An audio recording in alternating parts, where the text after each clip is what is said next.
നമ്മൾ ഇന്ന് ഉണ്ടാക്കുന്നത് ക്യാപ്സിക്കം സ്റ്റിർ ഫ്രൈ ആണ്. അതിന് നമ്മൾ വെളുത്തുള്ളി പൊടി പൊടി അരിഞ്ഞതും പിന്നെ തക്കാളി ഉള്ളിലത്തെ ഇതൊക്കെ കുരുവൊക്കെ കളഞ്ഞ് നീളനരിഞ്ഞത്, ക്യാപ്സിക്കം നീളനരിഞ്ഞത്, ഒരു പകുതി സബോള നീളനരിഞ്ഞത്, അത് ഉപ്പിട്ട് വഴറ്റിയെടുക്കാം.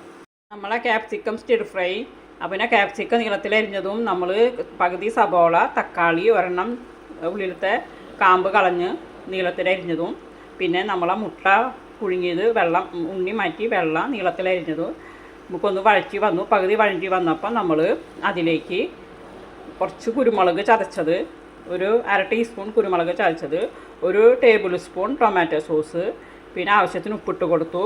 പിന്നെ നമ്മൾ ഇതിലേക്ക് ഒരു പിഞ്ചെന്ന് പറയാം ബ്രൗൺ ഷുഗർ ഇട്ട് കൊടുത്തു. എന്നിട്ട് നമ്മളൊന്ന് നല്ലോണം മിക്സ് ചെയ്ത് കൊടുത്തു. അപ്പോൾ ഇത് നല്ല ടേസ്റ്റാണ്. അപ്പോൾ ഇത് ചപ്പാത്തിയുടെ കൂടെ പിന്നെ ബ്രെഡിൻ്റെ കൂടെയോ ചോറിൻ്റെ കൂടെയോ നമുക്ക് ഇത് ഉപയോഗിക്കാം. എല്ലാവരും ട്രൈ ചെയ്ത് നോക്കണം. ഇത് കണ്ടില്ലേ, നല്ല ടേസ്റ്റാണിത്. ഈ വീഡിയോ ഇഷ്ടപ്പെട്ടാൽ ലൈക്ക് ചെയ്യണേ, ഷെയർ ചെയ്യണേ, സബ്സ്ക്രൈബ് ചെയ്യണേ.